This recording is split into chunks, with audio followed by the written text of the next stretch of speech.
नमस्ते दोस्तों, मेरे सुनो गवर्नमेंट चैनल में आपका स्वागत है। मैं हूं अनीता चौहान, पत्नी Shri Prempal Singh Chauhan, deputy manager, National Fertilizers Limited, Nangal. आज के वीडियो में एम्प्लॉइज पेंशन स्कीम से संबंधित एक नई जानकारी देने के लिए मैं आप सबको मेरे हस्बैंड श्री प्रेमपाल सिंह चौहान से मिलवाती हूं, जो इस विषय के जानकार है। तो चलते हैं। दोस्तों नमस्कार, उम्मीद करता हूं आप सब लोग बड़े अच्छे से होंगे। दोस्तों, ये मेरा व्हाट्सएप नंबर दिया हुआ है और ये सुनो गवर्नमेंट हमारा चैनल है, यूट्यूब चैनल। इसको आप सब्सक्राइब कर लीजिए। और यदि आप व्हाट्सएप ग्रुप को भी, व्हाट्सएप चैनल भी है हमारा एक, उससे ज्वाइन करना चाहते हैं तो आप इसी नंबर पर आप एक मैसेज कर सकते हैं ज्वाइन करने के लिए। वीडियो को लाइक करें, यदि सब्सक्राइब करें और कमेंट जरूर करें। देखिए, ऐसे वीडियो बनाने में बहुत मेहनत लगती है। आप इस कैलकुलेशन को देखकर खुद ही समझेंगे कि इसमें कितनी मेहनत लगी होगी और कितना टाइम लगा होगा। आज का ये जो वीडियो है ये बहुत महत्वपूर्ण है। इसे बहुत रिसर्च के बाद बनाया गया है और अब तक के जितने भी वीडियो हैं, मैंने लगभग 190-192 वीडियो बनाए हैं इस चैनल पर। आप देखिएगा, उसमें से सबसे बेहतरीन वीडियो, सबसे बेहतरीन जानकारी आपको इससे मिलेगी। और मैं बार बार कहता रहा हूं कि हमको यदि ईपीएफओ को काउंटर करना है तो हमें क्या काउंटर करना पड़ेगा, उसकी जो एक्चुअली कैलकुलेशन है उसको काउंटर करना पड़ेगा। हमें जो वो बार बार एक्चुअली डेफिसिट दिखा रहे हैं उसको चैलेंज करना पड़ेगा और उसको ही बताना पड़ेगा कि ये डेटा सारे गलत हैं, ऐसा नहीं है। हमारा फंड कितना है, हमें उस फंड का कितना परसेंट रिटर्न मिल रहा है पेंशन के रूप में, ये सब चीजें। और ये सब चीजें गवर्नमेंट नहीं करेगी, बहुत क्लियर सी बात है। इन कैलकुलेशंस को करके हमें कोर्ट ही जाना पड़ेगा। या तो जब सुनील कुमार का केस डिसाइड हुआ था तब हमारे वकील ने, मतलब उस समय जो भी वकील थे या जो भी लोग लड़ रहे थे, उन्होंने ये बात कोर्ट में उस समय उठाई होती तो ये उसी समय डिसीजन हो सकता था। अदरवाइज अब केवल एक ही तरीका है कि हम दोबारा से इसको उठाएं। आगे निकट भविष्य में हम एक बार इस निष्कर्ष पे पहुंच जाएं कि एक्चुअल क्या है, एक्चुअल कितना फंड है और कैसे हम इसे वापस ले सकते हैं, फिर इस पे कार्रवाई शुरू करेंगे। आज हम देखते हैं अभी हमारे फंड की पोजीशन क्या है। इसकी एक्चुअली कैलकुलेशन मैंने की है, जिस तरह एक्चुअली कैलकुलेशन करते हैं। देखिए, मैं बताना चाहता हूं आपको कि फॉर्मूला वही है। एक जमाना था, वही जो 6ठी 7वीं 8वीं में हमने फॉर्मूले पढ़े हैं मैथमेटिक्स के अंदर, वही फॉर्मूले हैं। कोई अलग से फॉर्मूले नहीं आए हैं। या कॉमर्स के स्टूडेंट्स ने पढ़े हैं, साइंस के स्टूडेंट ने पढ़े हैं, चाहे आर्ट के स्टूडेंट हो, किसी ने भी जब मैथमेटिक्स पढ़ा है तो ये सब फॉर्मूले पढ़े हुए हैं। अंतर सिर्फ इतना हो गया है, आज उसको कुछ एक्चुअली नाम दे दिया गया है। हम जब 80 में पढ़ते थे, 80s में पढ़ते थे, तब ये सब चीजें नहीं थी, हम हाथ से कैलकुलेशन किया करते थे। आज कैलकुलेटर आ गए हैं, आज एक्सेल सीट आ गई है, आज एक्चुअली कैलकुलेशन करने लगे हैं, आज एआई से कैलकुलेशन होने लगी हैं, लेकिन सिस्टम वही है। और इस कैलकुलेशन को करने में कोई रॉकेट साइंस नहीं है। हम और आप सब लोग पढ़े लिखे हैं और सब कर सकते हैं। तो चलिए देखते हैं कि मैंने खुद अपने डेटा लेकर इसमें एक्चुअल एक निष्कर्ष पे पहुंचने की कोशिश की है।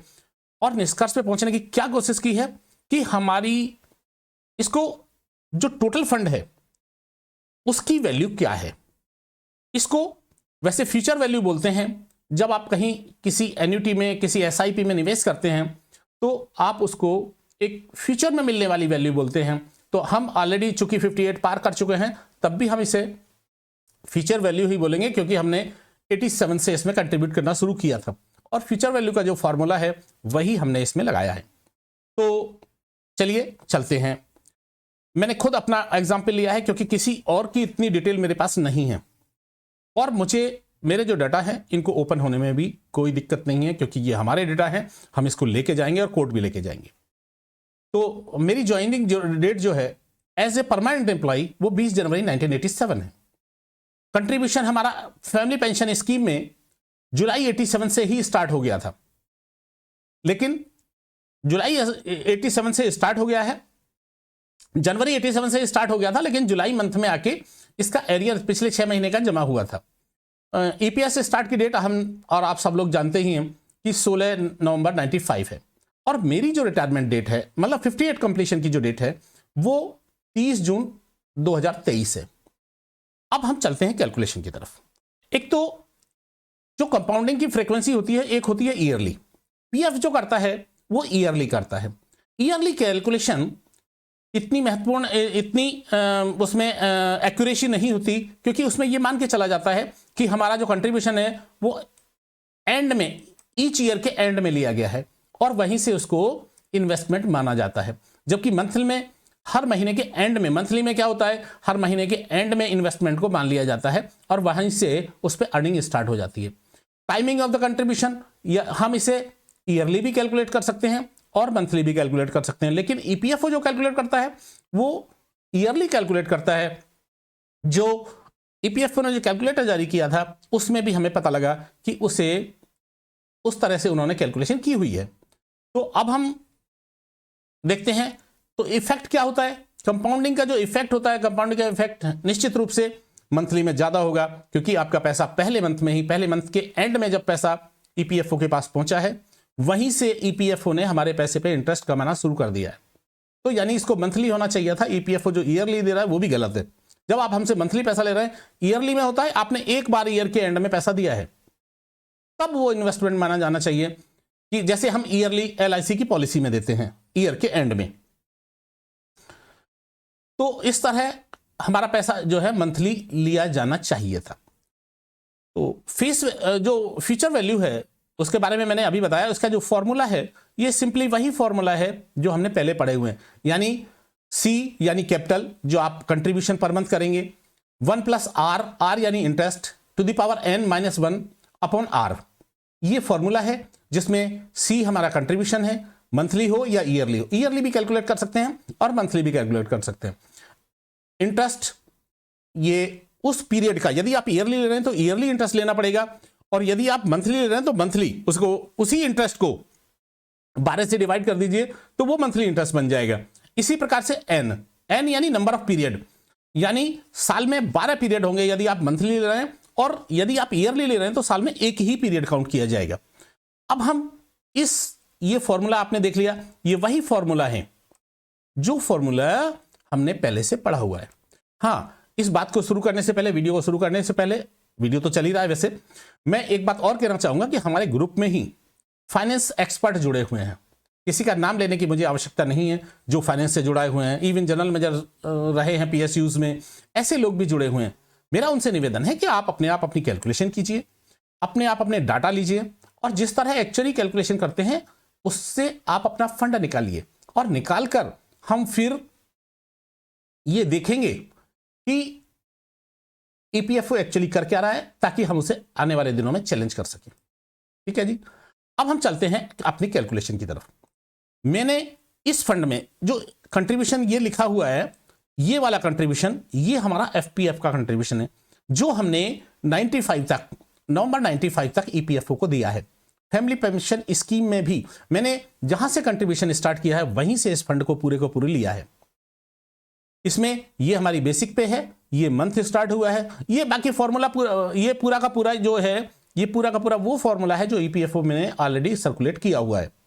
हमने सिर्फ इसमें अपना ये वाला कंट्रीब्यूशन लिया है, और इसको हमने ईयरली कैलकुलेट किया है। ईयरली कैलकुलेट भी ये किया है क्लोजिंग बैलेंस के हिसाब से, उसी प्रकार से जैसे ईपीएफओ में कैलकुलेट किया है, और मंथली भी कैलकुलेट किया है। यदि मैंने जुलाई 87 में जो पैसा जमा किया है वो 432 मंथ होते हैं मेरे जून 2023 तक, यानी यहां के जो 71 रुपए थे मेरे, यहां पहले महीने कोई पैसा नहीं लगेगा, इसीलिए हमने इसको 0 कंट्रीब्यूशन लिया है यहां पे, और दूसरे महीने में जो पहले महीने हमारा कटा था वो दूसरे महीने में इंटरेस्ट मिलेगा उस पर, इसलिए उसको दूसरे महीने में लिया है।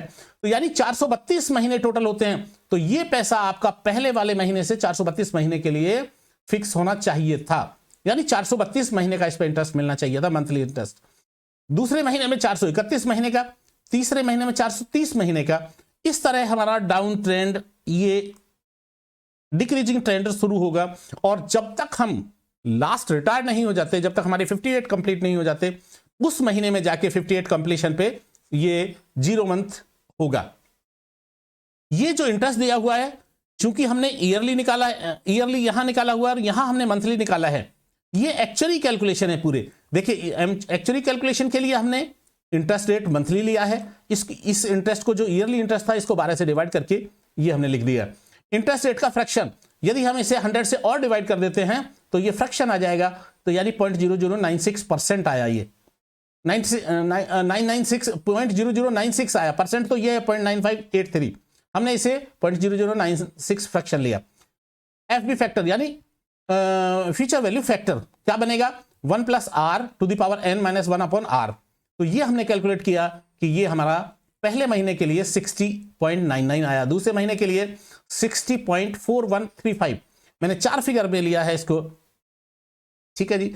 और इस तरह हमारी फ्यूचर वैल्यू हमने निकाली। यदि हम इस फैक्टर को, जो फ्यूचर वैल्यू है, जो हमारा कंट्रीब्यूशन है मंथली सी, जो हमारा सी पीछे फॉर्मूले में आपने देखा, उससे मल्टीप्लाई कर देंगे तो ये वैल्यू आ जाएगी। लेकिन ये वैल्यू पहले महीने में 0 होगी, दूसरे महीने में ये जमा होगी। तो पहले महीने का मेरे 71 रुपए की वैल्यू 4,289 रुपीज होती है 58 कंप्लीशन पर।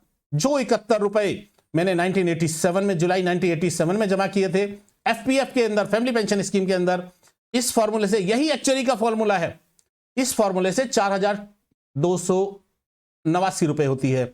इसी तरह हम इसको कैलकुलेट करते चले जाएंगे मंथ वाइज, और जब हम मंथ वाइज कैलकुलेट कर लेंगे इसको, तो मैंने इतनी कैलकुलेशन आपको बता दी कि ये कैलकुलेशन कैसे की गई है। अब मैं इसको धीरे धीरे आगे बढ़ाता हूं ताकि आप जो हमारी कैलकुलेशन है उसे देख भी लें। ये पूरा हमने ईयर वाइज, ये मैंने पूरा ईयर वाइज, मंथ वाइज पूरा कैलकुलेट किया है।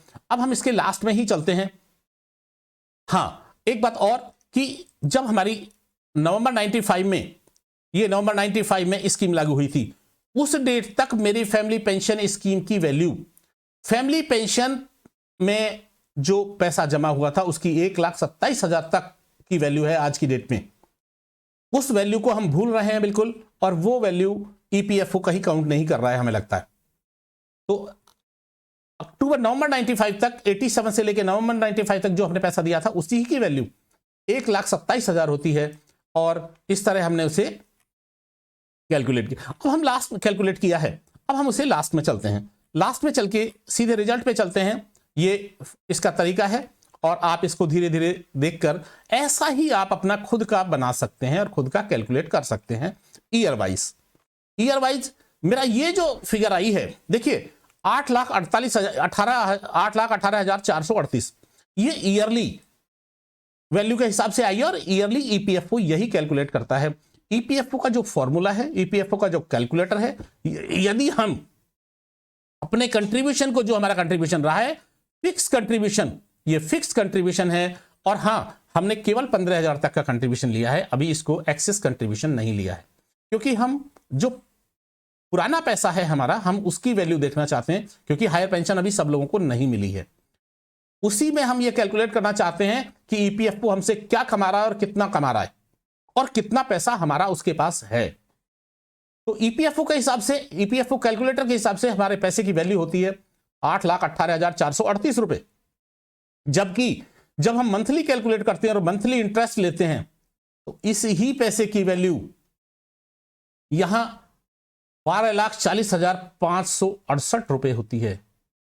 लास्ट के महीने में जो इंटरेस्ट लगा है वो मई वाले पैसे पर लगा है, लेकिन जून में जो हमारे 1250 कटे हैं वो हमने ऐसे के ऐसे, क्योंकि वो पैसा तो कटा है, उस पर इंटरेस्ट कोई नहीं मिला है, इसलिए हमने उसको ऐसे के ऐसे ही जोड़ दिया है इस अमाउंट में, मई वाले अमाउंट में। इसीलिए ये फिगर यहां पहले मई में दिखाई दे रही है 1258, और जून में दिखाई दे रही है 2500। 1250 रुपए हमने सीधे इसमें जोड़ दिए हैं। तो इस तरह 12,40,568 रुपए हमारे ईपीएफ में जमा होने चाहिए थे। यानी हमारे फंड की वैल्यू ईपीएफओ के अंदर, मेरे केस में, हालांकि मेरे केस में क्या देखें, लगभग सभी का 1250 रुपए ही कटा है, सभी का 441 या 541, 417 या 541 जो भी अमाउंट कटा है वो सभी का इक्वली कटा है। तो ये वैल्यू सबकी बराबर होनी चाहिए यदि उनने मेरे बराबर सर्विस की है तो देखिए इसमें कोई भी रॉकेट साइंस नहीं है, और इसका मतलब ईपीएफओ ने हमसे 4,22,130 रुपए तो यहां कमा लिए। यही कारण है कि ईपीएफओ का फंड इतना बढ़ता चला जा रहा है, क्योंकि वो मंथली इन्वेस्ट करते हैं, मंथली उसी इंटरेस्ट पे यदि पैसा कमाएं तो। हालांकि हमें यह भी खबर है कि ये ईपीएफओ हमें 8% इंटरेस्ट, 8.25% इंटरेस्ट तभी देता है जब वो इस पे 12% से ज्यादा कमाता है। पूरे फंड पे 12% से ज्यादा कमाता है तभी वो हमें 8% देता है, यानी वहां भी कमाई है, तभी ये फंड जो है इतना बढ़ता चला जा रहा है और तभी 52,000 करोड़ रुपए पर ईयर इनके इंटरेस्ट के इकट्ठे होते हैं, जिसको ईपीएफओ छिपा रहा है, जिसको ईपीएफओ अभी दे नहीं रहा है किसी को भी, और वो इकट्ठा करता चला जा रहा है। तो इस तरह दोस्तों हम अपना आज के वीडियो में हमने ये केवल प्रेजेंट वैल्यू की, फ्यूचर वैल्यू की बात की। फ्यूचर वैल्यू मतलब जो हमारा 58 की ईयर में पैसा इकट्ठा होगा या हो चुका है। अब हम अगले वीडियो में पेंशन की बात, इसी के कंटिन्यूएशन में पेंशन की बात करेंगे कि पेंशन के ऊपर जो हमें पुरानी पेंशन मिल रही है उस पर कितना खर्च किया जा रहा है, उसकी एक्चुअली कैलकुलेशन के हिसाब से उसकी वैल्यू क्या है। तो एक तो मेरा निवेदन सभी लोगों से यह है कि आप सब पढ़े लिखे लोग हैं, आप सब इस चीज को जरूर कैलकुलेट कीजिए, और ये ही चीज हमारी कोर्ट में उठनी चाहिए थी सुनील कुमार केस में भी, और यदि नहीं आएगा तो हम लोग इसको उठाने का प्रयास करेंगे। बहुत बहुत धन्यवाद। मैं मिलता हूं अगले वीडियो में आपसे। आज की यह वीडियो आपको कैसी लगी कमेंट करके जरूर बताएं। इस वीडियो को देखने के लिए धन्यवाद। लाइक और सब्सक्राइब करें, बेल आइकॉन जरूर दबाएं।